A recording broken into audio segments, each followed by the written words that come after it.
আলিপুরদুয়ারের Buxa tiger রিজার্ভে জয়ন্তী জনপদ। অনেকেই এখানে ঘুরতে যান, জনবসতিও রয়েছে। আর সেই জয়ন্তী জনপদে ভাঙন আতঙ্ক। জয়ন্তী নদীর জলে নিশ্চিহ্ন হওয়ার ভয়। জয়ন্তী থেকে ঘন্টা দেড়েক দূরে কালচিনি, এখানেও ভাঙন আতঙ্কে রয়েছেন স্থানীয়রা।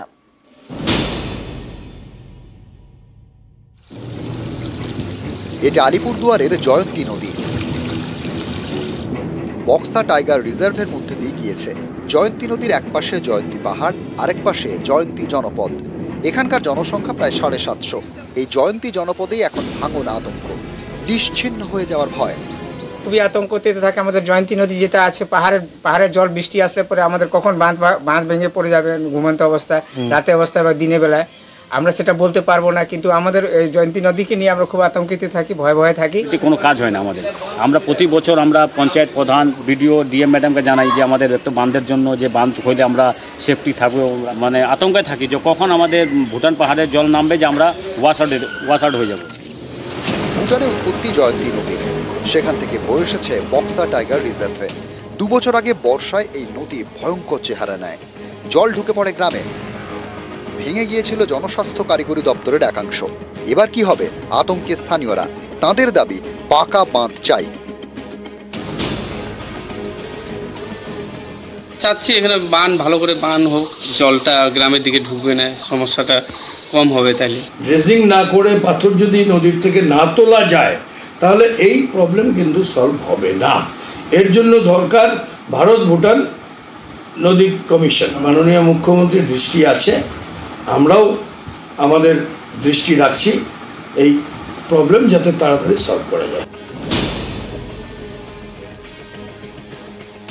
তোরসা নদী তো ছিলই দোসর কুলটি নদী। আলিপুরদুয়ারের কালচিনিতে কোদাল বস্তি। অনেকে এখানে ঘুরতে যান। এই বস্তির দুদিকে 2টি নদী, তোরসা এবং কুলটি। বর্ষা এলেই এই 2 নদী ফুলে ফেঁপে ওঠে, তলিয়ে যায় কোদাল বস্তির 7টি হোমস্টে।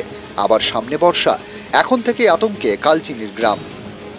কোনো আরো বর্ষা আসতেছে, কোনো বর্ষার সময় আরো কি হয়, আরো আসতে পারে। ওই জন্য আমরা এই জমির বানের জন্য কোনো ব্যবস্থা করলে ভালো হয়।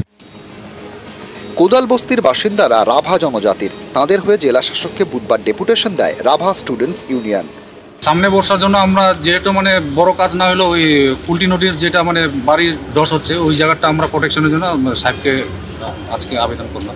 আমরা তো অনেকবার চেষ্টা করলাম, ডিএম কপিও দেওয়া আছে, কিন্তু ওটা কোনো কিছু এখন পর্যন্ত করা হচ্ছে না। অবস্থা খুবই খারাপ। এই বর্ষায় কি হবে জানি না। আমরা লোককে সান্ত্বনা দিতে হচ্ছে, কিন্তু একটা গ্রাম যদি ভেসে যায়, সান্ত্বনা দেওয়ার মতো তার কথা থাকে না। আলিপুরদুয়ার থেকে রাজকুমার কর্মকার, নিউজ 18 বাংলা। তেল থেকে টেলিকম খুচরো পণ্যের বাজারে রাজত্ব করছে রিলায়েন্স ইন্ডাস্ট্রিজ। 2024 থেকে 2025 অর্থবর্ষে চতুর্থ ত্রৈমাসিকে তাদের কনসলিডেটেড প্রফিট বেড়েছে 2.41%, যার পরিমাণ 19,407 কোটি টাকা। গত বছরে এই সময়ে তা ছিল 18,951 কোটি টাকা।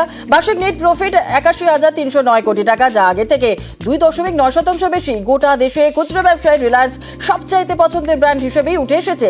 রেজিস্টার্ড কাস্টমারের সংখ্যাও বেড়েছে উল্লেখযোগ্যভাবে। মালিকের অজান্তে মালিকানা বদল, চা বাগানের একাংশ দখল করে নেওয়ার অভিযোগ। ইসলামপুরের গুঞ্জেরিয়ার ঘটনা।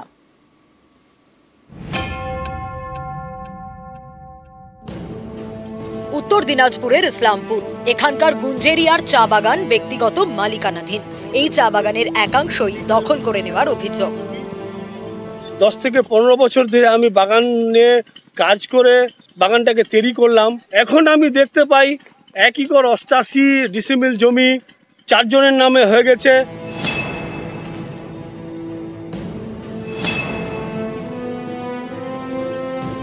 ইসলামপুরের গুঞ্জেরিয়া পঞ্চায়েত এলাকা। এই পঞ্চায়েতের তৃণমূল সদস্য মহসিন আলম।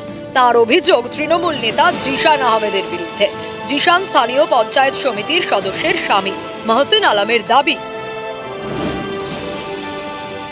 গুঞ্জেরিয়া চা বাগানে তার প্রায় 1 একরের বেশি জমি রয়েছে।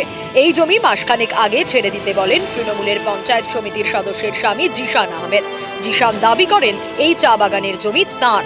এরপর বিএলআরও অফিসে গিয়ে জমির নথি যাচাই করেন মহসিন। তিনি দেখতে পান সরকারিভাবে জমির হাত বদল হয়ে গিয়েছে। বিএলআরও অফিস যে এই জমিটা ওর নামে করলো, কিন্তু আমাকে নোটিশও পেলাম না। আমি কি করে নিল? সব ওখানে কিছু না কিছু চক্র তো আছে স্যার বিএলআর অফিসে, না হলে এইভাবে কারো জমি কারো নামে করে দিবে এটা কিন্তু হতে পারে না। এই জমিটা একজনের নাই, এখানে 4-5 জনের নাম আছে এই জমিতে। আরএসতে আছে, LR2 আছে, ঠিক আছে। আরএসতে আমার দাদির নামে, আমার বাবা ওরা, আমার চাচা 4 জন আছে, আর ওদের নামে ট্রান্সফার হয়েছে ওয়াইস সূত্রে। আমরা হলাম ওই জমির মালিক, আমার জমিটা ছাড়ে দাও। তারপরে এই যে আছে এ মিসকেস করছে, থানায় যাচ্ছে, SP অফিসে যাচ্ছে। উত্তর দিনাজপুর থেকে চঞ্চল মোদক, নিউজ 18 বাংলা। ঝাড়গ্রামের নয়াগ্রামে বেহাল রাস্তা। পর্যটন কেন্দ্র তপবন জঙ্গলে যাওয়ার রাস্তার অবস্থা খারাপ। বছর 3 আগেই তৈরি হওয়া এই রাস্তায় জায়গায় জায়গায় পিচ উঠে গিয়েছিল। খারাপ কাঁচামাল দিয়ে রাস্তা তৈরির অভিযোগ।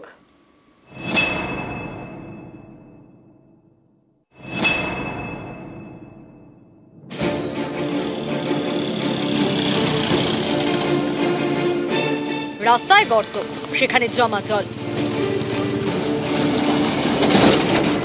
রাস্তার উপর দিয়ে লরি গেলেই ধুলোয় ঢাকে চারপাশ। এটা ঝাড়গ্রামের নয়াগ্রামের রামেশ্বরের রাস্তা। এখানে বছর 3 আগে প্রায় 11 কিলোমিটার পিচের রাস্তা তৈরি করা হয়। সেই পিচ একটু একটু করে উঠতে উঠতে এখন রাস্তা এবড়ো খেবড়ো। আমরা তো খেটে খাওয়া মানুষ, আমরা তো অফিস আদালত যেতে পারি না। যারা পঞ্চায়েত প্রধান ওরাকে বলা হয়েছিল যে করে দিলে সবাই সুবিধা হতো। ওই রাস্তা আমরা স্টেট লেভেল পর্যন্ত পাঠিয়েছি এবং ওটা তাড়াতাড়ি হবে এই আশ্বাসটুকু আমরা দিতে পারি। ভারী গাড়ি চলছে, ওটা তো তাহলে পাবলিক কমপ্লেন তো আমাদের কেউ করেনি এখনো। পাবলিক যদি কমপ্লেন করে যে ভারী গাড়ি চলছে তাহলে আমরা ব্যবস্থা নেব। রামেশ্বর পর্যটন কেন্দ্র, এখানে রয়েছে রামেশ্বর মন্দির, তপবন জঙ্গল।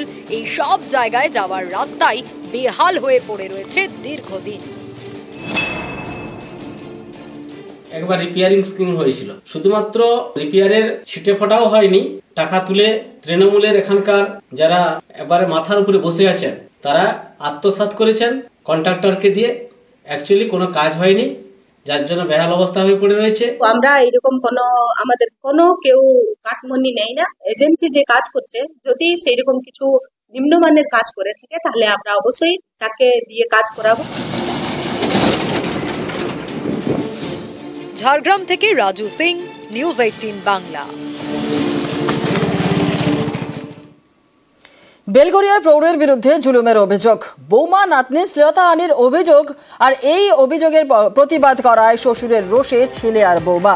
দম্পতিকে বাড়ি ছাড়া করার অভিযোগ। 4 দিন ধরে সন্তান সহ বাড়ির বাইরেই দম্পতি। থানার দ্বারস্থ হয়ে সমস্যা মেটেনি বলেই অভিযোগ। দম্পতির আর্জিতে শেষমেশ হস্তক্ষেপ কোর্টের। দম্পতিকে বাড়ি ফেরানোর নির্দেশ পুলিশ। নির্দেশ সত্ত্বেও ছেলে বৌমাকে বাড়িতে ঢুকতে দেয়নি শ্বশুর। প্রতিবেশীরা প্রতিবাদ করলে তাদেরকেও চলে দেওয়া হয় হুমকি। ঘটনায় দ্রুত ব্যবস্থার আশ্বাস কাউন্সিলরের। আমার উপর নানা রকম ফিজিক্যাল মেন্টালি টর্চার হতো। কে করছে? আমার শ্বশুর করতো, হ্যাঁ, তারপরে ননদ করতো। তার বাইরেও আমাকে ফিজিক্যাল হ্যারাসমেন্ট, যেরকম আমাকে জড়িয়ে ধরার একটা চেষ্টা, ঠিক আছে, আমাকে একটা শ্লীলতাহানি করার চেষ্টা। ইনফ্যাক্ট ওরা আমার 5 বছরের একটা মেয়ে আছে, তাকেও ছাড়েনি। আমরা ভীষণভাবে আতঙ্কিত। ইনফ্যাক্ট আমরা একটা শেল্টার নিয়ে আমরা খোলা আকাশের নিচে এখানে রয়েছি। একজন মহিলার পাশে অবশ্যই আমি দাঁড়াবো, অবশ্যই। কোনো খোঁজ খবর নেবেন ব্যাপারটাতে?